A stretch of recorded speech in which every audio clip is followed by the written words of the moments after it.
Super. கவிமொன்றில் கலந்துரையாடல் 3க்கு வருகை தந்திருக்கும் அனைவருக்கும் வணக்கம். இன்று கடவுளின் துகள் எனும் கவிதை தொகுப்பை நமக்காக விமர்சிக்க வந்திருக்கிறார் திரு பத்மநாபன் பாலசுப்ரமணியன் அவர்கள். வணக்கம் சார்.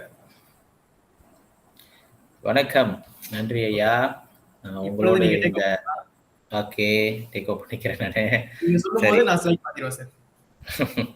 என்னை அறிந்த தமிழுக்கு அறியாத முகங்களாய், நான் அறிந்த இடங்களில் அறியாத பெயர்களாய், நகல்களுக்கு நடுவில் அசலாய் நிழலாய், இங்கு கவி பாடும் குயில்களுக்கு என் கொண்டாட்ட வணக்கங்கள். ஐயோ, இந்த வணக்கம் சொல்றதுக்கே நான் நிறைய தேடினேன், புதுமையா சொல்லுமே தேடி இருக்கேன். ரொம்ப நன்றி, இது ஒரு வாய்ப்பு. எனக்கு உண்மையாவே இந்த கவிதை மேலாம் ரொம்ப ஈர்ப்பு. அது ஒரு காதல், வேற மாதிரி காதல், சரியா? அந்த காதல் இப்போ எழுத்து வேற மாதிரி போயிடுச்சு. இப்போ சிறுகதை அந்த மாதிரி குறுங்கதைக்கு போயிடுச்சு. ஆனா இருந்தாலும் அவ்வப்போது காதல் எனக்கு வந்துகிட்டே தான் இருக்கு கவிதைகள் மூலமாக, சரியா? ஏன்னா ஒரு காதல் மன்னன் மாதிரி வச்சுக்க, எனக்கு ரொம்ப பிடிக்கும். அந்த வகையில நிறைய கவிதைகள் படிச்சிருக்கேன், கவிதை தொகுப்புகள்லாம் வாசிச்சிருக்கேன். சரி, எல்லாரும் வெளியூர்ல நம்ம நாடை கடந்து உள்ள எழுத்தாளர்களோட கவிஞர்களோட நூல்கள் தான் பரிமாறிக்கிறாங்க. ஏன் நம்ம நாட்டுல கவிஞர்களோட நூல்களை பரிமாறிக்கொள்ளாது கூடாது என்பதற்காக மட்டும்தான் தேடி எடுத்து இதை படித்தேன். இந்த கடவுளின் துகள், இந்த கவி தொகுப்பு என்னை ரொம்ப பாதித்தது. ஏன்னா அதுவும் இல்லாம இது என்னுடைய நண்பர் எழுதினது. நண்பருக்காக நான் கூட்டியோ குறைச்சோ சொல்ல விருப்பப்படல, இருக்கிறதே உள்ளபடி அப்படிதான் சொல்ல போறோம். என்ன இருந்தாலும் படிக்கும் போது அது உணரும் தருங்கள், அதை உள்வாங்குற அந்த எண்ணம் தெரியுமா, சில பேருக்கு மாறி இருக்கும். இப்ப ஒரு காதல் கவிதை படிச்சா, நான் ஒரு காதல் மோகத்துல இருந்தேன்னா அது சந்தோஷமா இருக்கும். இதே காதல்ல தோல்வி அடைஞ்சு அதை படிச்சானா அது ஒரு விரக்தியா இருக்கும். அந்த மாதிரி படிக்கிறவங்களோட சூழலை பொறுத்து இருக்கு. அந்த வகையில கடவுளின் துகள் இப்போது பள்ளி ஆயனர் ஜமானாதீர் சொல்லுவாங்க. பேராமானியத்துல பள்ளி ஆயனராக இருக்கிற முன்னாள் ஆசிரியர் அவர் கவிஞர் மகேந்திர நவமணி. அவர் ஒரு பன்முக திறமையாளர். அவர் எல்லாத்தையும் பூந்து கலக்குவார். அவர் தொடாத துறைகள் இல்லைன்னு வச்சுங்க. எல்லாத்தையும் நல்லா பாட்டு எழுதுவாரு, சிறுகதை எழுதுவாரு, கதை எழுதுவாரு, எல்லாமே செய்வார். அந்த வகையில எனக்கு ஒரு குருவா கூட இருக்கிறாரு. அவர்கிட்ட நான் சில காலம் கொஞ்சம் யாப்பிலக்கணம் அடிப்படை மட்டும் படித்தேன். அந்த வகையில அவருடைய தொகுப்பு கடவுளின் துகள், இது ஒரு சிறந்த தொகுப்பு. இந்த தொகுப்புல பாத்தீங்கன்னா 72 தலைப்புகள் கவிதை இருக்கும். 96 பக்கம் தான், 10 ரிங்கிட் தான். விலை ரொம்ப அதிகம் இல்லை. ஆனா அதோட உணர்வுகள், அது நம்ம கொடுக்கும் அந்த வழி ரொம்ப அழகா இருக்கும். இதை நம்ம இந்த கவிதைலாம் எப்போதும் கவிதை படிக்கும் போது நம்ம அப்படியே குழந்தை மாதிரி மாறி உள்ளே போயிடணும். அப்படி போனாதான் உள்வாங்க முடியும். அந்த வகையில நிறைய கவிதைகள் இருக்கும்போது நான் ஒரு 4 கவிதை நீங்க கேட்டனால 4 கவிதை மட்டும்தான் கொடுத்துருக்கேன். அந்த வகையில கவிதையை பார்ப்போம். ஐயா போடுங்க. சரி, நதியில் சில மீன்கள். இந்த கவிதைகள்லாம் யதார்த்தமா இருக்கும். இதெல்லாம் நம்ம கடந்து போயிருப்போம். நான் கொஞ்சம் மென்மையான கவிதைகள், எல்லாரும் படித்தோடனே புரிந்து கொள்ற மாதிரி கவிதை தான் எடுத்து போட்டிருக்கேன். ஏன்னா சில கவிதைகள் நுணுகி அணுகி அப்படியே கூறா போடணும், அந்த லெவலுக்கு நுணுக்கமா போற வேண்டிய கவிதைலாம் இருக்கு. ஏன்னா சில பேர் படிச்சனே இது இவ்வளவுதானு சொல்லுவாங்க. ஆனா அதை உள்ள அணுகி நுணுகி பாத்தீங்கன்னா இதுக்குள்ள இன்னொரு அர்த்தம் இருக்கும். அந்த வகையில பாருங்க, நதியில் சில மீன்கள். மாம்பூக்களின் வாசனையில் குளித்திருந்த நதிக்கரையில் கிராமத்து சிறுவர்களோடு சிற்றலைகளினூடே மீன் குஞ்சுகள் பிடித்த நினைவுகளுக்கும் எனக்குமான இடைவெளியாய். அவளை விட்டுட்டு அடுத்துதான் பாருங்க, திறன் பேசி திரைகளில் மீன் பிடித்து கொண்டிருந்தான் மகன் வயிற்று பேரன். இதை படிக்கும் போதே நம்ம அந்த காலத்துல ஆட்டம் போட்டது. இப்ப வைரமுத்து எழுதினார மீன் பிடித்து மீண்டும் ஆற்றில் விட ஆசை, அது அந்த மாதிரி ஒரு கற்பனை எங்கேயோ போயிருச்சு. ஆனால் இதை நம்ம படிக்கும் போதே உண்மையே தெரியும், இழந்த வாழ்க்கை தெரியுங்களா? இப்ப நகர்ப்புற வாழ்க்கை இப்ப நம்ம வாழ்ந்துட்டு இருக்கோம். கிராமப்புற வாழ்க்கையில எவ்வளவு அழகா இருந்துச்சு. ஏன்னா இப்ப நகர்ப்புற வாழ்க்கையில ஒரு சின்ன ஓடை பார்க்கறதே ரொம்ப அரிதா இருக்கு. ஆறையே பார்க்க முடியல. ஆறை பார்த்தாலும் ஒரே குப்பை குளமா தான் இருக்கு. நல்ல தெளிந்த அந்த நீர்லாம் நம்ம கிராமப்புறத்துல பார்த்திருப்போம். அதுல வெயிலோடு விளையாடி வெயிலோடு உறவாடி அந்த மாதிரி இந்த நதியெல்லாம் குளித்த அந்த ஒரு ஞாபகம்லாம் வரும் பாரு. அந்த ஞாபகத்தை மீன் பிடித்ததை சுட்டி காட்டி இப்ப மீன் பிடிக்கிறவங்களுக்கும் அப்ப மீன் பிடிக்கிறவங்களுக்கும் அந்த இடைவெளியை காட்டுறாங்க பாருங்க. அப்ப உண்மையாவே மீன் பிடிச்சோம். இப்ப மீன் எதுல பிடிக்கிறாங்கன்னா திறன்பேசியில கைபேசியில பிடிக்கிறாங்க, கேமின் பேர் வச்சுக்கிட்டு. அப்ப அங்க பாத்தீங்கன்னா அந்த இடைவெளி, இந்த கால இடைவெளி பாருங்க. வருங்காலத்துல பாத்தீங்கன்னா நீங்க உண்மையாவே சில பொருட்கள் அது அழிஞ்சு போயிடும். இது இப்படிதான் இருந்துச்சா? இப்ப நீங்க பிள்ளைங்க இப்ப கிராமப்புறத்துல இருக்கிற பிள்ளைங்களுக்கு எல்லாம் தெரியும், எல்லாம் அனுபவிச்சிருப்பாங்க. அதை தொட்டு உணர்ந்திருப்பாங்க. இதே நகர்ப்புறத்தில் உள்ளவங்களுக்கு மாடுன்னு சொன்னா, மாடா அது எப்படி இருக்கும்? படத்துல தான் காட்ட வேண்டியதா இருக்கு. இதே கிராமப்புற பையனை பார்த்தா அந்த மாடோடயே அவன் குடுத்தனம் நடத்தியிருப்பான். மாட்டுக்கு வந்து தன் வீட்டுல வந்து ஒரு ஒரு அங்கமா ஆக்கியிருப்பான். அதுக்கு பேரு வச்சு அதோட வாழ்க்கையே நடத்தியிருப்பாங்க. ஆனா இப்ப இதே நகர்ப்புறத்துல உள்ளவங்கள பார்த்தீங்கன்னா, அவங்களுக்கு தெரியாது. படத்துல தான் காட்டணும். ஏன்னா நம்ம பள்ளிக்கூடத்துல சொல்லி தரும்போது பிள்ளைங்களுக்கு மாடு எப்படி சத்தம் போடும் சார்? அந்த சவுண்ட்லாம் வந்து எல்லாமே இப்ப வந்து திறன்பேசி அது இதுன்னு இதுல பார்த்து தான் தெரிஞ்சுக்கிறாங்க. ஆனா கிராமப்புறத்துல அதோட வாழ்ந்திருக்காங்க, அத உணர்ந்திருக்காங்க. அந்த வகையில வந்து அந்த இடைவெளி, கால இடைவெளி நீங்க பாருங்க. நவீன வாழ்க்கை வந்து எப்படி வந்து அப்போ உள்ளவங்களுக்கும், இப்போ உள்ளவங்களுக்கும் இடைவெளியில வந்து நடுவுல வந்துட்டு நம்மள பிரிச்சிருச்சு. எது சொன்னாலும் ஏன்னா இப்ப வந்து எது சொன்னாலும் வாய் தொறந்தா நம்ம ஆங்கிலத்துல தான் பேசுறோம். ஆங்கிலம் வந்து அது உலகளாவிய மொழியா இருந்தாலும், அதுதான் நம்மள இப்ப ஆட்சி செய்யுது. ஆனா இப்ப கூட இடையில நான் படிச்சேன். தாய்மொழியில ரொம்ப பின்தங்கி இருக்கிறது யாருன்னு பார்த்தா, நம்ம தான். நம்ம தாய்மொழியில தான் நம்ம தான் பின்தங்கி இருக்கணும்னு ஆய்வெல்லாம் சொல்லுது. அப்ப நினைச்சுக்கிட்டேன். தாய்மொழியோட அந்த பழக்கவழக்கம் சிலதான் சொல்றேனே, இந்த மாரி அந்த காலத்துல உள்ள இந்த நம்மளுடைய கலாச்சாரங்கள வளர்த்து, பிள்ளைங்களுக்கு சொல்லிக் குடுத்தாலே நம்ம மொழி தானா வளர்ந்துரும். இப்ப இது ஒரு சுலபமான ஒரு கவிதை தான். ஆனா நெறைய பாடம் சொல்லி தருது. இந்த இடைவெளி பாருங்க. இந்த கால இடைவெளியில வந்து நான் அனுபவிச்சத நீங்க அனுபவிச்சிருக்க மாட்டீங்க. கண்டிப்பா நீங்க அனுபவிக்கிறத வந்து நான் அனுபவிக்கணும்னு அந்த ஆசை கூட எனக்கு இருக்காது. சரி காலத்தின் கட்டாயத்தினுடைய வந்து நான் பயணிக்க வேண்டும். அதனால வந்து சில சமயத்துல சொல்லுவாங்க, நாங்க அந்த காலத்துல வேற மாரி. அந்த காலத்துல வேற மாரி எப்போதும் சொல்லுவாங்க. சில நேரத்துல வந்து அது சில இதுக்கு ஒத்து வராது. ஆனா அனுபவிச்சத சொல்லும்போது அது ஒரு சந்தோஷம் இருக்கும். சரிங்களா? இப்ப இதெல்லாம் படிக்கும்போது எனக்கு ரொம்ப அவ்வளோ அழகான ஒரு நினைவுகள் வந்து ஊட்டி தருது. இப்ப அம்மா கையில அந்த கூட்டாஞ்சோறுலாம் ஆக்கி அந்த உருண்டை பிடிச்சு ஒரு சோறு குடுப்பாங்க பாருங்க. அத அப்படியே சாப்பிடும்போது அதுல என்னென்னமோ இருக்கும். அது வெறும் சாம்பாரா தான் இருக்கும். ஆனா அதுக்குள்ள அவ்ளோ அர்த்தம் இருக்கும். அந்த மாரி இப்ப யாரும் அப்படி சாப்பிடுறதில்ல. எல்லாம் கரண்டி தான், மங்கு தான், பிளேட் தான். ஃபாஸ்ட் ஃபுட் சாப்பிட்டு மங்கு கழுவுறதுக்கு நேரம் இல்ல. எல்லாம் பிளாஸ்டிக்ல சாப்பிட்டு தூக்கி போட்டு போயிடுறாங்க. அந்த மாரி இந்த நினைவேளைகள வந்து இந்த கவிதை வந்து ரொம்ப, ரொம்ப, ரொம்ப அழகா நம்மளோடயே கொண்டு வந்து பக்கத்திலேயே குடுக்குதா, அப்ப இத படிக்கும்போது மறுபடியும் தூண்டில எடுத்துக்கொண்டு, அதற்கான தீனிய தேடி, மண்புழு தான் மண்ணுல நோண்டி, அந்த தூண்டி முள்ளுல கோர்த்து, அப்படியே உட்கார்ந்து மீன் பிடிக்க உட்கார்ந்திருந்தா எவ்வளவு அழகா இருக்கும்னு அந்த ஒரு எண்ணங்கள் வந்து அப்படியே மிதக்க விடுது. அந்த வகையில வந்து இது வந்து அருமையான கவிதை. ஆனா அதுக்குள்ளேயே வந்து இப்புள்ள ஜெனரேஷனுக்கும், அப்புள்ள ஜெனரேஷனுக்கும் உள்ள இடைவெளிய அப்படியே காட்டுது. இத வந்து நடுவுல வந்து ஒரு தடையா வந்தது என்னன்னா, திறன்பேசி. அதன் பயன்பாட்ட தான் காட்டுது. ஓகே. அடுத்த கதைக்கு போங்க. ஆ, இந்த கவிதை வந்து நான் கடைசியா சொல்றேன். இதுதான் வந்து எனக்கு ஒரு லேண்ட்மார்க். அடுத்த கவிதை. ஆ, இது பாருங்க. ஈரம். சரி, நீங்க அங்க வச்சிருக்கீங்க. நான் இங்கே தொறந்துக்கிறேன். நான் ரொம்ப நேரம் அத பார்க்க முடியல. ஓகே, ஈரம். சட்டைப் பையில் காசு இல்லாதவன். நீட்டும் ரொட்டித் துண்டில் மட்டும் எப்போதும் இருந்து கொண்டே இருக்கிறது சாலையோர நாய்க்குட்டிகளுக்கான அன்பின் நிறம். பாருங்க, மனித நேயம் இதெல்லாம் இருக்கு. எல்லாம் இருக்கிறவன் கொடுக்க மாட்டான். கொடுக்க நினைக்கிறதுக்கு இருக்காது. ஆனா அங்க பாருங்க, சட்டை பையில் காசு இல்லாதவன் நீட்டும் ரொட்டி துண்டு. அது என்னன்னு தெரியல. பூனைக்குட்டி, நாய்க்குட்டி மட்டும் மாட்டிக்குது. அதுவும் நம்ம கண்ணுல தான். நம்மகிட்ட என்னைக்கு எதுவுமே இல்லாம நமக்கு மட்டுமே வைத்திருக்கும் போது மட்டும் ஏதாவது ஒண்ணு தென்படும். அது எப்படி நம்மளுக்கு மட்டும் இல்லாதவனுக்கு மட்டும் அந்த மாதிரி ஈரம் பிறக்குது? அது தெரியல. அது நினைக்கிறேன் அந்த குணம் வந்து இயற்கையாவே உள்ளது. ஏன்னா கொஞ்சம் காசு, செல்வம் வந்துட்டா அந்த ஈரம் வந்து அப்படியே காஞ்சிருதுன்னு நினைக்கிறேன். அதனால தான் சில பேருக்கு வந்து இந்த ஈரம் உங்களுக்காக இருக்கணும்ன்றதுக்காகவே அந்த வறுமை வந்து அவங்ககிட்ட இருக்குன்னு நினைக்கிறேன். சரியா? தனக்கு இல்லாது விட்டாலும் மற்றவங்களுக்கு எப்படி குடுத்து உதவுறது? இதுதான் அந்த ஈரம். சரியா? இப்ப வள்ளலார் சொன்னார்ல்ல, "வாடிய பயிரை கண்ட போதெல்லாம் வாடினேன்னு." அந்த மாரி தான். அவர்களோட நம்ம ஒப்பிட முடியாது. இருந்தாலும் இல்லாதவன்கிட்ட தான் இந்த மாரி ஈரம் வந்து அளவுக்கு அதிகமா சுரக்குது. இது ஹார்மோனா என்னன்னு எனக்கு தெரியாது. அளவுக்கு அதிகமா சுரக்குது. இந்த நாய்க்குட்டி இதெல்லாம் நான் அனுபவிச்சிருக்கேன். நம்ம இப்ப பேசுறோம், இப்ப நல்லா இருக்கிறோம், நல்ல ஒரு நிலையில இருக்கோம். அதுக்கு எவ்வளவு கஷ்டப்பட்டுருப்போம்னு நமக்கு தெரியும். ஆனா ஒரு காலத்துல நம்மலாம் இந்த மாரிலாம் இருந்திருப்போம்.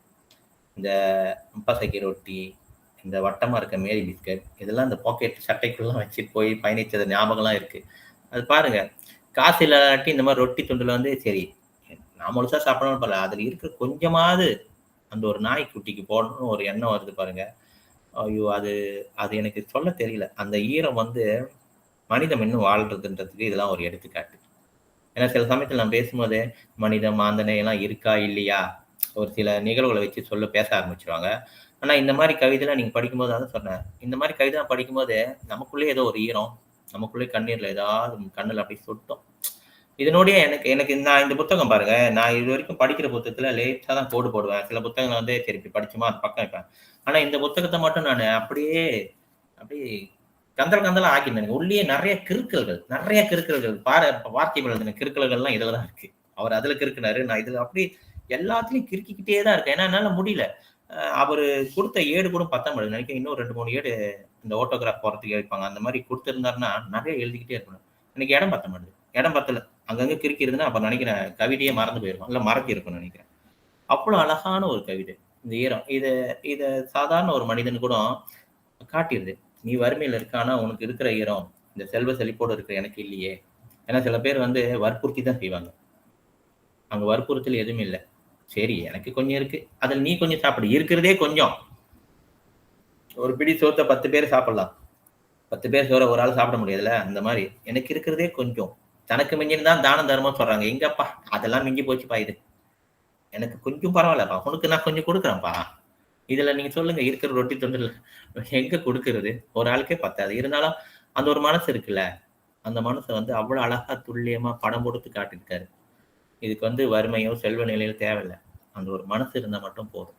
அவ்வளவு அழகான ஒரு கவிதை. அடுத்த கவிதைக்கு போவோம். எப்படி 4 கவிதை பேசிட்ட பிறகுதான் நீங்க ஏதாவது பேசுவீங்களா, இல்ல ஒரு கவிதை முடிச்சா நீங்க பேசிடுவீங்களா? 4 கவிதை பேசின பிறகு நம்ம ஸ்டார்ட் பண்ணிடுவோம் சார். இல்ல, ஏன்னா சில சமயத்துல ஆரம்பிச்சு அது நிறுத்துறதுக்கு கொஞ்சம் கடினம். அதனாலதான். இந்த கவிதை எனக்கு ரொம்ப ரொம்ப ரொம்ப ரொம்ப பிடிக்கும். எல்லாத்துக்கும் அடிப்படை. நீ முளைக்கிறதா இருந்தாலும் சரி, மரணிக்கிறதா இருந்தாலும் சரி, ஒரு விதை தான் வந்து எல்லாத்துக்கும் ஒரு அடிப்படை. அது அழகா இருக்கும். விதையின் மரணம். இந்த விதை எப்படி செத்து போச்சு, எப்படி இறந்து போச்சு? விதை இறக்குமா? அது இறக்கிறதுக்கு யாரெல்லாம் என்னென்ன செஞ்சீங்க? ஏன் இறந்து போச்சு? அதை நம்ம பாதுகாக்காம விட்டுட்டோமா? எனக்கு தெரியல. விதை என்ற சொல்லு கேட்கும் போதே அவ்வளவு அழகா இருக்கும். அது அந்த மண்ணுக்குள்ள இருந்து அப்படியே அத அது வந்து அந்த ஒரு என்னது எதிர்நீச்சல் போட்டு வரும் பாருங்க. அப்படியே உதைச்சி அந்த மண்ணை பிளந்து அப்படியே அழகா மேலே ஏறும்போது அதோட அந்த ஒரு பார்க்க அது அவ்வளோ அழகா இருக்கும். அந்த விதை வந்து எப்படி மரணிச்சுட்டு நம்ம கொஞ்சம் பார்ப்போம். பாருங்க, கருமேகம் சூழ காத்திருந்தவனின் தேகம் கருத்திருந்தது, வறுமை சூழ்ந்து. பாருங்க, அந்த வறுமையை வந்து இந்த கருமேகம் சூழும்போது எப்போதும் என்னோட நண்பர்கள்லாம் பேசும்போது சில சமயத்துல நான் இந்த சமயம் சம்பந்தமா பேசும்போது இந்த மேகம் வந்து சூழ்ந்திருந்தாலே உடனே சொல்லி ஆரம்பிச்சுருவாங்க. இந்த மேகம் சூழ்ந்திருக்கு பாருங்க. ஆமா, மேகம் சூழ்ந்திருக்கு, மழை வரும். இப்ப மேகத்தை பார்த்தா உங்களுக்கு என்ன தோணுது? நம்ம வாழ்க்கையில எவ்வளவோ துன்பங்கள் கஷ்டங்கள்லாம் இப்படிதான் சூழ்ந்திருக்கும். இப்ப மழை வந்தா எல்லாமே அடிச்சுட்டு அப்படியே கரைஞ்சு போகுதுல, அந்த மாதிரிதான். எப்பா உங்களுக்கு எடுத்துக்காட்டு சொல்றதுக்கு எதுவுமே கிடைக்காதா?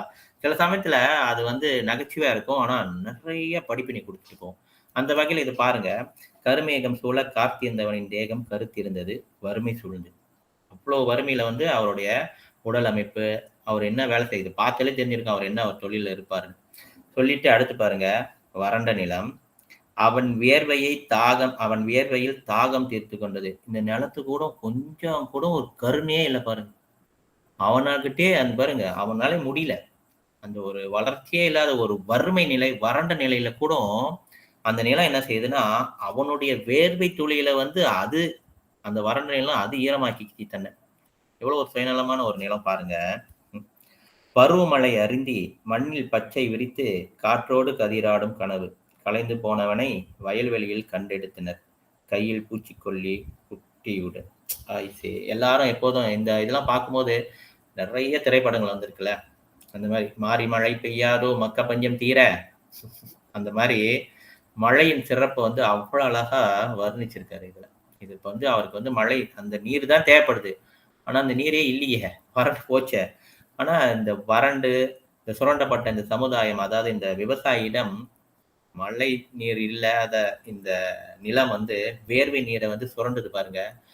அங்க கூட எனக்கு தெரியல இந்த விதை எப்படி முளைக்கும், மரணித்து தான் போகும். அப்ப இந்த வறுமையை வந்து அவ்வளவு அழகா படம் முடிச்சு காட்டியிருக்காரு. இப்ப இந்த வறுமையை போக்கணும்னா அங்க வந்து என்ன தேவைப்படுது? மழை நீர். அந்த காலத்துல மழை நீர் சேமிப்பு எல்லாம் இருந்துச்சு. இப்ப அதெல்லாம் இல்லை. ஏன்னா வீட்டுக்கு அந்த ஒரு பெரிய தொட்டி ஒண்ணு வச்சிருப்பாங்க. அதுல வந்து அந்த தகரெல்லாம் போட்டிருப்பாங்க. மழை நீர்னா அதுலயே சேர்த்து வச்சிருப்பாங்க. வீட்டுல நிறைய வேலைக்கு வந்து அதை பயன்படுத்த. இப்ப நிறைய தொட்டி எங்கப்பா இருக்கு? எல்லாமே பீடி தண்ணி தான். அதுலயும் விதவிதமா வருது.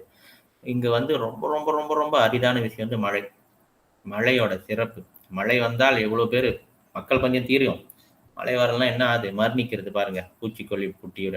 இந்த பூச்சிக்கொல்லி புட்டிலாம் நீங்க பார்த்தீங்கன்னா, எல்லாம் வந்து நம்ம தமிழ்நாட்டுல நடக்கும். ஆனா மலேசியால இந்த மாரி பூச்சிக்கொல்லி புட்டிலாம் இல்ல. நம்ம வந்து ஒரு நல்ல இக்லிம் கத்தோலித்துவால இருக்கிறதுனால நமக்கு எப்போதும் பருவமழை. இப்ப பருவமழை கூட இல்ல. பருவமே இல்ல. எந்த நேரத்துல நான் நினைக்கிறேனோ அந்த நேரத்துல வந்துட்டு போயிருவேன். முந்திலாம் கணிக்கலாம். இப்ப கணிக்கவே முடியலையா? ஆனா இருந்தாலும் சில இடங்கள்ல வந்து மழையே இல்லாம இருக்கு. மேகம்னு ஒண்ணு இருந்தா தானே, மரம்னு ஒண்ணு இருந்தா தானே. எல்லாத்துக்கும் நம்ம தான் அதுக்கு வந்து பாதகம் செஞ்சுருவோம். அப்புறம் இயற்கை நம்மை சோதித்து விட்டது. இயற்கை நம்மை பழிவாங்கி விட்டது. என்ன செய்றோமோ, குடுக்குறோமோ அதுதான் நமக்கு வரும். சரியா? அந்த வகையில இந்த கவிதை வந்து என்னை ரொம்ப ரொம்ப ரொம்ப பாதிச்சிருக்கு. ஏன்னா, அவர் வைக்கிற அந்த தலைப்பே அப்படியே நம்மள வந்து அப்படியே ஈர்த்துட்டு உள்ள போயிருது. ஐயய்யோ! என்னமோ சொல்ல வர்றாரு. என்ன என்ன ஏன் தலைப்பு இப்படி வச்சிருக்காரு? இதுல ஒவ்வொரு கவிதையும் அவ்வளவு அழகா இருக்கும். எனக்கு எந்த கவிதை எடுத்து குடுக்கணும்னு எனக்கு தெரியல. இருந்தாலும் சரி இந்த மாரி கவிதைகள கொஞ்சம் தொகுத்து குடுக்குமேன்னு சொல்லிட்டு தான். ஏன்னா மத்த கவிதைலாம் நீங்க படிக்கணும். அப்படியே எனக்கு தெரியல. இப்ப ஒரு பிரியாணி, நல்லா ஒரு பிரியாணி நல்லா சாப்பிட்டு, அ அப்ப ஒரு சவுண்ட் குடுப்போம் பாரு. ம்.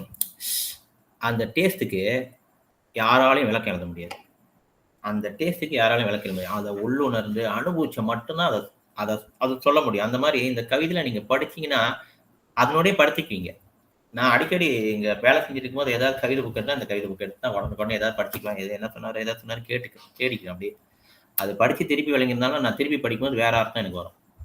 இன்னொரு தடவ படிக்கும்போது இன்னொரு அர்த்தம் வரும். அப்படியே பல அர்த்தங்கள் வந்துகிட்டே தான் இருக்குது. சரியா? அந்த வகையில 4வது கவிதை. ஐயோ! இது வந்து ரொம்ப ரொம்ப ரொம்ப ரொம்ப நான் ரசிச்சது. ஏன்னா நான் வந்து இந்த கவிதைகள்லாம் பத்தி வாசிப்போம் எக்ஸ்டெக்ல வந்து நான் பெருனாமலை பேசும்போது எனக்கு அப்படியே இந்த கவிதைலாம் படிக்கும்போது என்ன அறியாமலே அது டீம் இன்னைக்கு அதெல்லாம் அழுவக்கூடாது, அழுவக்கூடாது, அழுவக்கூடாது. சரி. அந்த மாரி கொஞ்சம் என்னை நானே வந்து என்ன சொல்லுவாங்க, ஆறுதல் படுத்திக் கொண்டேன். அந்த மாரி அவ்வளோ அழகா எழுதியிருக்காங்க. இது உண்மையா சொல்றேன். அனுபவித்தவர்கள், அதனோடே பயணித்தவர்கள், உள் உணர்ந்தவர்கள் மட்டும் தான் இந்த மாரி கவிதைலாம் எழுத முடியும். நெனச்சவன்லாம் எல்லாரும் கவிதை எழுதுவோம். 4 வரி போட்டுட்டு கவிதை. அப்படிதான் சொல்லுவோம். ஆனா சில பேர் எழுதுற கவிதை இருக்க, ஐயோ! அது எப்படின்னு தெரியல. அந்த வார்த்தை, வரிகள் வந்து அப்படி கொன்னுரும் நம்மள. அப்படியே டப்புன்னு இழுத்துரும். அந்த வகையில மரத்தின் தவம். யார்ப்பா தவம் செய்வா?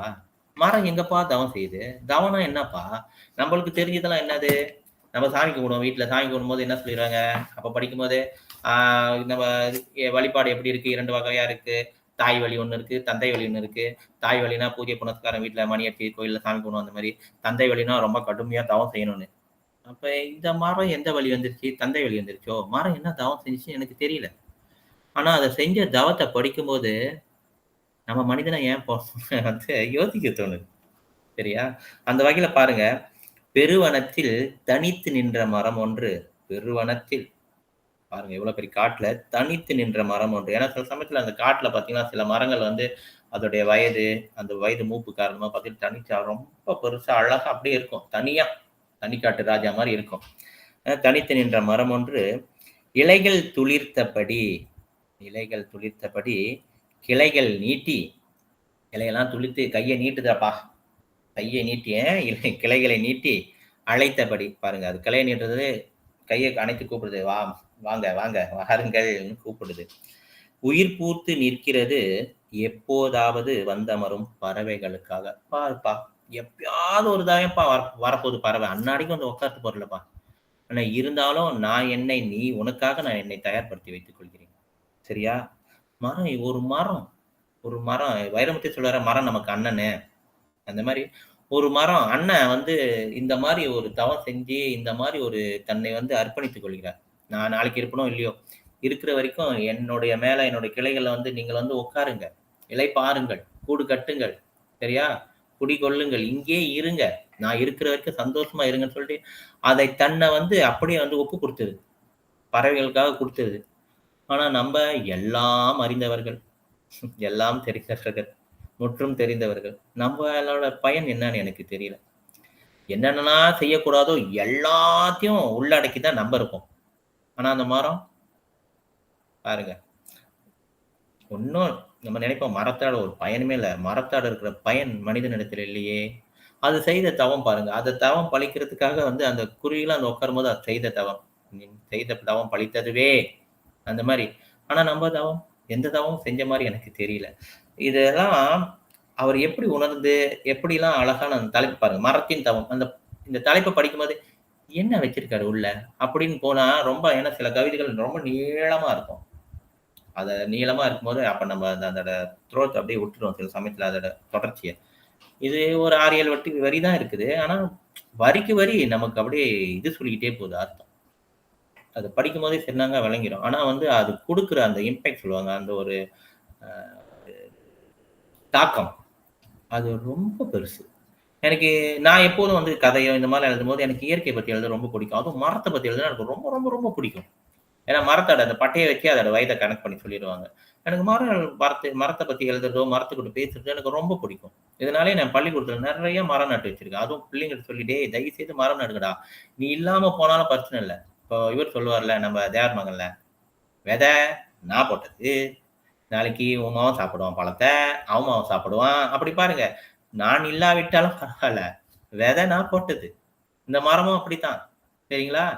நான் வளர்ந்து யாருக்கு உதவி செய்றனோ இல்லையோ, உபயோகப்படுறனோ இல்லையோ, "டேய் பறவைகளே, நீங்களாவது வந்து என்னை பயன்படுத்திக் கொள்ளுங்க. உங்களுக்காக தான் நான் தவமா தவழ்ந்து இவ்வளோ அழகா கிளைகள விரிச்சு, இவ்வளோ நேர்த்தியா வளர்ந்துருக்கேன். அதுவும் இந்த காட்டுல. என்னை விட்டா நீங்க எங்க போறீங்க? சொல்லுங்க. என்னை முழுதுமும் பயன்படுத்திக்கொள். நான் என்ன ஒப்பு குடுக்குறேன். உயிர எழுதி குடுத்துடுறேன்." அந்த மாரி. இவ்வளோ அழகான அந்த மரம் வந்து அவ்வளோ பயனுள்ளதா இருக்கும்போது, 6 அறிவு படைத்த நாம், இந்த மானிடம் எவ்வளோ பயன்புல்லா இருக்கலாம். நமக்கு தெரிஞ்ச ஒரே பயன், இவ்வளோ அழகா இருக்கிற மரத்த ஒரே அடியோட சாய்க்கிறது. குருவி கூடு எல்லாமே. ஒரு மரம் அழிஞ்சா எவ்ளோ அதோட சங்கிலி இது அப்படியே போயிட்டு இருக்கு. அவ்ளோ அழிவு ஏற்படுதுன்னு நம்மளுக்கு தெரியல. ஆனா அப்புறம் இயற்கை சீற்றம் வந்து விட்டது. வெள்ளம் ஏறி விட்டது. பூகம்பம் வந்து விட்டது. மண் பிளந்து விட்டதுன்னு சொல்லி அப்புறம் குய்யோ முய்யோன்னு கத்துறது. அந்த வகையில பார்த்தீங்கன்னா, இதுல உள்ள ஒவ்வொரு கவிதை அவ்ளோ அழகான கவிதை. இந்த கவிதை தான் வந்து கடைசி கவிதை. இந்த புத்தகத்திலே வந்து கடைசி கவிதைக்கு ஒரு கவிதை இருக்கும். அவ்வளோ அழகா இவ்வளோ அழகான தொகுப்பு அப்படியே கொடுத்துட்டே வந்து கவிஞர் கடைசியா இந்த தவத்துல வச்சு அழகா முடிச்சுட்டாரு. இந்த கடவுளின் துகள் நானும் முதல்ல இருந்து தேடிட்டு இருக்கேன். நான் அன்னைக்கு புக் வாங்கும்போது கடவுளின் துகள். இப்ப கடவுள் சொல்லட்டா, இயற்கைன்னு சொல்லட்டா, கடவுள் உள்ள கடந்து பாரு. ஓங்காரநாதனை காண்பாய். ஓங்காரநாதன் என்பது யாரு? இயற்கை தாங்க. இயற்கை ஒவ்வொரு இதுவும் துகள் துகளா, சின்ன சின்ன பகுதிகளா வந்து நம்மளுக்கு அவ்ளோ அறிவுரை சொல்லிட்டு போகுது. சரியா? இயற்கையோடு நம்ம ஒன்றி இணைந்தாலே, ஒன்றிணைந்து வாழ்ந்தாலே, அப்ப நமக்கு மேல உள்ள ஒரு சக்தி இருக்குல்ல, அந்த சக்தியோடு நம்ம ஐக்கியமாகிறோம். அந்த வகையில வந்து இவ்ளோ அழகான கவிதைகள எழுதின நமது கவிஞர் மகேந்திர நவமணி அவர்களுக்கு இந்த வகையில நான் வந்து கண்டிப்பா பாராட்டு தெரிவிச்சுக்கிறேன். அது மட்டுமின்றி, இந்த ஒரு கவிதைகள, இந்த சின்ன கவிதை தொகுப்புல என்னை நம்பி, என்னை பேச அழைத்த உங்களுக்கு நன்றி தெரிவிச்சுக்கிறேன். பேசணும்னா இன்னும் நெறைய பேசுவேன் நானு. நான் கவிதையோட நின்றுட்டேன். நீங்க ஏதாவது கருத்துக்கள் இருந்தால் தயவு செய்து கூறுங்கள். ஏன்னா, உங்களுடைய பார்வை வேற மாரி இருக்கலாம். நான் படிக்கும்போது என்னுடைய பார்வை இப்படி இருக்கலாம். சரிங்களா? வயசு பையன் படிக்கும்போது வேற மாரி இருக்கும். வயசானவங்கலாம் படிக்கும்போது வேற மாரி இருக்கும். அந்த வகையில ரொம்ப நன்றி ஐயா. பிருத்திவிராஜ்க்கு தான் ரொம்ப நன்றி சொல்லணும். நன்றி. ஓகே. ரொம்ப ரொம்ப நன்றி சார். ஒரு வயசு பையனா இருந்து தன்னுடைய கருத்துக்கள் எல்லாத்தையும் தெரிவிச்ச பத்மா சாருக்கு மிக்க நன்றி. அடுத்தபடியாக வேற யாராவது கருத்து இருந்தா தெரிவிக்கலாம். நீங்க எந்த ஸ்லைட் சொல்றீங்களோ நான் அங்க போயிருவேன். வாங்க இளமாறன். வணக்கம் நண்பா. கேக்குதா? தெளிவா இருக்கா? நல்லா தெளிவா கேக்குதுயா. அனைவருக்கும் வணக்கம். நம்ம பத்மானா சொன்ன எந்த கவிதையும் நான் சூஸ் பண்ணல. ஏன்னா, அந்த 3, 4 கவிதைய வந்து அவரு மிக தெளிவாவே சொல்லிட்டாரு. அதனால உங்க எல்லாத்துக்கும் புரிஞ்சிருக்கும்னு நெனைக்கிறேன். அதனுடைய பயன்பாடு என்ன? அதனுடைய நடை என்ன? நான் வந்து இது 3வது நம்மளுடைய நிகழ்ச்சி. கடந்த இந்த 3 நிகழ்ச்சியும் பார்த்தீங்கன்னா, கவிஞர்கள் வந்து மிக முக்கியமான ஒரு விஷயத்த கையாண்டுருக்காங்க. என்னன்னா, அந்த கால அளவு தான்.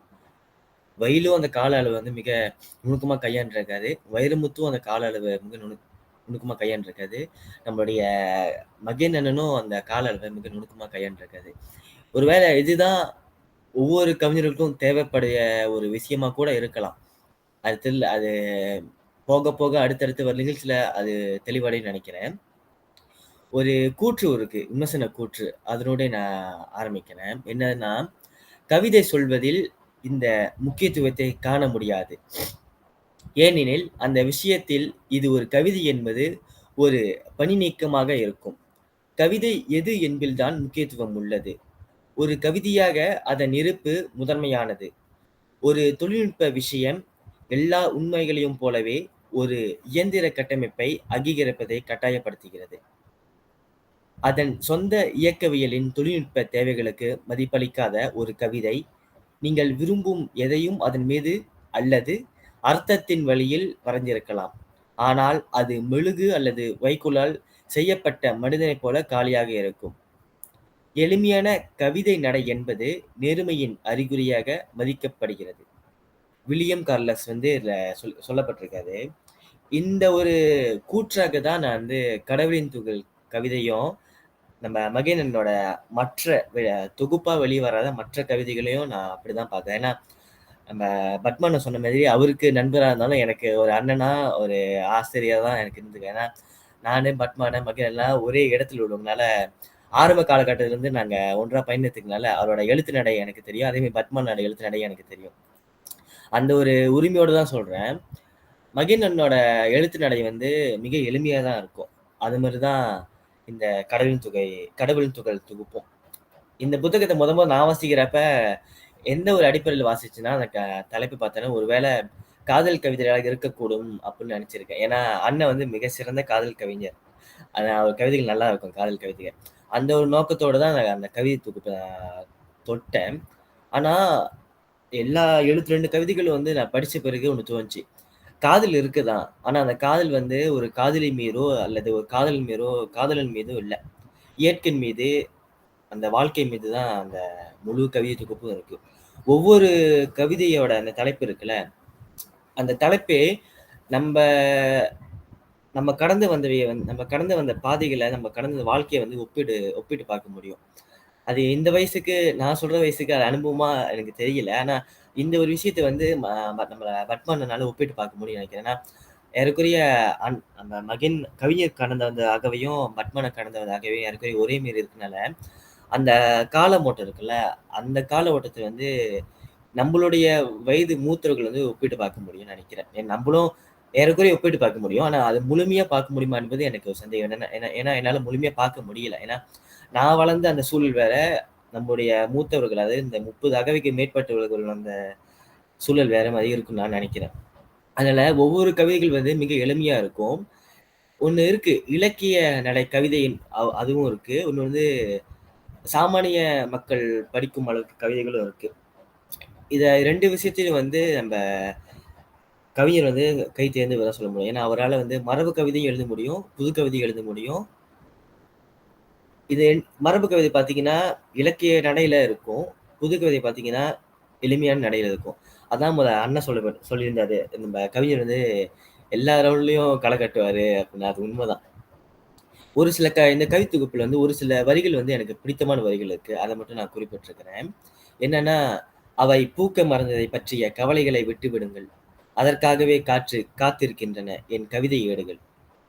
சாரல் அறையை நனைத்தும் சன்னலை திறந்தே வைத்திருக்கிறேன், குடையில்லா மஞ்சள் பட்டாம்பூச்சியை நினைத்து. நிறமாற்றி சில்லிட செய்கிறது வெயிலின் காலத்து மழையென எச்சில் ஒழுகும் குழந்தையின் முத்தம். தேடாத ஒரு பொழுதில் தானாகவே கிடைத்த போது தொலைந்தே போயிருக்கலாம் என்றது மனது. கவிதை எழுத தொடங்கியது என்னவோ அவன்தான், அதனை நிறைவே செய்தது என்னவோ அக்கவிதையே. இந்த ஒரு வரிதான் இந்த தொகுப்போட கடைசி கவிதையும் கூட. இந்த நான் படிச்ச ஒரு சில வரிகள் இருக்குல்ல, இந்த வரிகள் வந்து என்னோட வாழ்க்கை பயணத்துல என்னால ஒப்பிட்டு பார்க்க முடிந்த வரிகள். மற்ற கவிதைகள் இருக்கு. ஆனா இந்த ஒரு சில வரிகள் வந்து என்னால ஒப்பிட்டு பார்க்க முடியும்.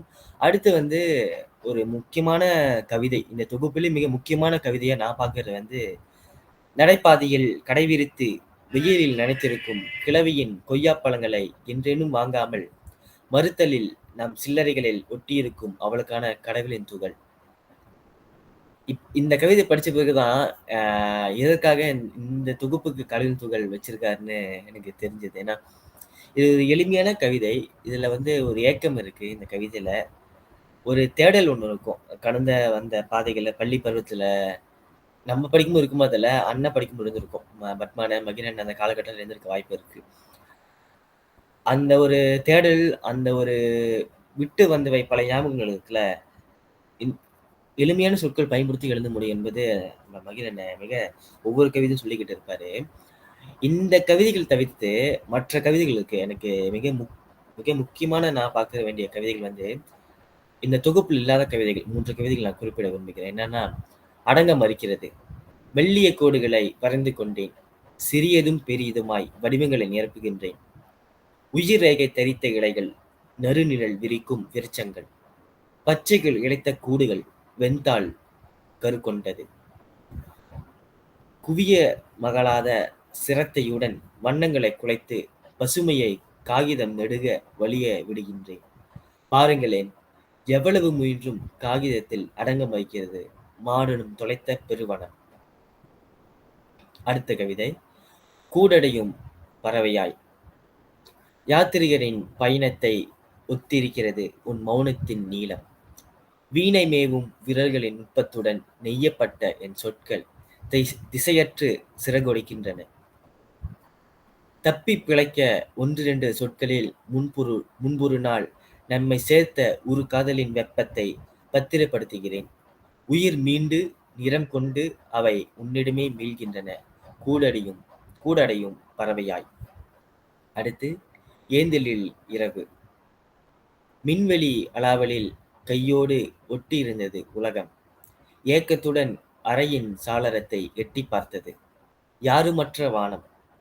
ஒளி இதழ் தூவி மின்மினிகள் உலவும் ஏந்தலில் இரவு மனிதருக்காய் விழித்திருக்கிறது. இந்த கவிதையும் பாருங்க, தொகுப்புழு கவிதை பார்த்தீங்கன்னா மிக எளிமையான கவிதை. அதுதான் நம்ம கவிஞரோட ஒரு பிளாஸ் பாயிண்ட் கூட சொல்லலாம். இந்த முழுமையான கவிதை தொகுப்பை நீங்க வாசிக்கும் போது ஒரு வாழ்க்கை அனுபவத்தோட நம்ம ஒப்பிட்டு பார்க்க முடியும். இந்த குறிப்பிட்ட புத்தகத்துல வந்து இவரோட முதல் தொகுப்பு இது. இன்னும் நிறைய விஷயங்கள் இருக்கு. இதை முழுமையா சொல்லட்டுமா? நீங்க படிக்கிறப்ப சுவாரஸ்யம் இல்லாம கூட போயிடலாம். நீங்க வாங்கி படிச்ச பிறகுதான் உங்களுக்கு தெரியும் நானும் பத்மனும் என்ன சொல்ல வரோன்னு. அவ்வளவுதான். நன்றி. ஓகே, மிக்க நன்றி இளமாறன். கருத்து பகிர்வு சிறப்பா அமைஞ்சது. அடுத்தபடியாக வேற யாராவது கருத்து சொல்ல விரும்புறீங்களா?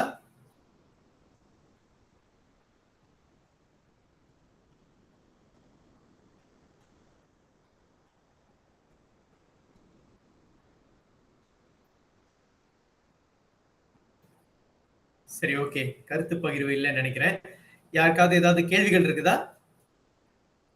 இந்த 4 கவிதைகள் தொடர்பா ஏதாவது கேள்விகள் இருந்தா கேட்கலாம்.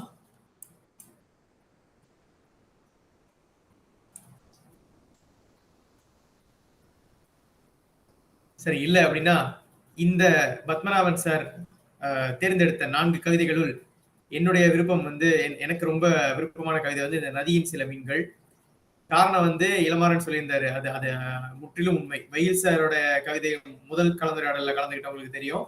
அந்த போர் மலர் கவிதை அது வந்து மிக நீண்ட கால இடைவெளியை வந்து காமிச்சிருப்பாங்க. ஆதி காலத்துல இருந்து தற்காலம் வரை உள்ள ஒரு இடைவெளி காமிச்சிருப்பாங்க. இரண்டாவதாக கவிஞர் வைரமுத்து எழுதிய கொஞ்சம் தேநீர் நிறைய வானம் கவிதை தொகுப்புலையும் ஒரு மிகப்பெரிய கால இடைவெளியை வந்து அவரு காட்டியிருப்பாரு. ஆனா நம்ம மகேந்திரன் சார் வந்து என்ன பண்ணிருக்காருன்னா, நாம தவற விட்ட கால இடைவெளியை கேப்சர் பண்ணி நமக்காக காமிச்சிருக்காரு. நீ ஆதி காலம் டைனோசர் காலம் வரைக்கும் போவாத, இப்ப பாரு 10 வருஷத்துக்கு முன்னாடி எப்படி இருந்திருக்கு, இப்ப நீ எப்படி இருக்க, இதை மட்டும் பாரு அப்படின்ற மாதிரி காட்டின மாதிரி இருந்தது. ஆனா அது ஒரு அழகியல், இது ஒரு அழகியல் தான். ரெண்டுமே முக்கியம்தான். ஆனா இது வந்து நான் இன்னும் அதிக பட்ச முக்கியத்துவம் கொடுக்கக்கூடிய ஒரு விஷயம் நான் பாக்குறேன். ஏன்னா நான் இப்போ ஒரு ஆசிரியரா இருக்கேன். நான் மாணவனா இருக்கும்போது என்ன பள்ளி சூழல் இருந்ததோ அதே பள்ளி சூழலை கற்பனை பண்ணி தான் இந்த ஆசிரியர் தொழிலுக்கு வந்து சேர்ந்தேன். ஆனா இப்ப வந்து அப்படி இருக்குமா அப்படின்னு கேட்டா சத்தியமா நெகிக. ஆக அதுக்கு காரணமும் இந்த கால இடைவெளி தான். இந்த கால இடைவெளிக்கு காரணம் வந்து அவர் சொன்னதுதான், திறன் பேசி தான். திறன் பேசி திரைகளில் மீன் பிடித்துக் கொண்டிருக்கிறான்னு சொன்ன மாதிரி திறன் பேசி தான் அதுக்கு காரணமும். ஆக என்னுடைய வாழ்க்கையில நாங்க பொதுவா 90கள்ல பிறந்த குழந்தைகள் ரொம்ப கொடுத்து வச்சவங்களா கருதப்படுறோம். ஏன்னா நாங்க வந்து 80களோட வாழ்க்கையை கொஞ்சம் வாழ்ந்திருப்போம், 2000 வாழ்க்கைக்குள்ள அதுக்கு பிறகு போயிருக்கோம். எங்களுடைய வாழ்க்கை பிரயாணம் எப்படிப்பட்டதுன்னா, எங்களுக்கு வாட்ஸ்அப் வந்து தேவைப்பட்ட காலத்துல வந்து சேர்ந்துச்சு. கரெக்டா நாங்க எல்லாம் படிப்பெல்லாம் முடிச்சுட்டு வந்து காலேஜ் போகும்பொழுது வாட்ஸ்அப் கிடைச்சது. நாங்க அப்படியே மினுங்கா ஸ்கூல் மெல்ல கால் எடுத்து வைக்கும் பொழுது அப்படியே ஃபார்ம் 5 போல ஃபேஸ்புக்லாம் பரவ ஆரம்பிச்சது. ஆனா இப்ப இருக்கிற மாணவர்களுக்கு பாவம் அந்த மாதிரி ஒரு விஷயம் கிடைக்கிறது இல்லை. ஏன்னா பிறந்த உடனே அவங்க வந்து போன்ல தான் வாழ்றாங்க. கோகோ மேலன் சூச்சு டிவி பார்த்துட்டு தான் அவங்க சாப்பிடுறாங்க.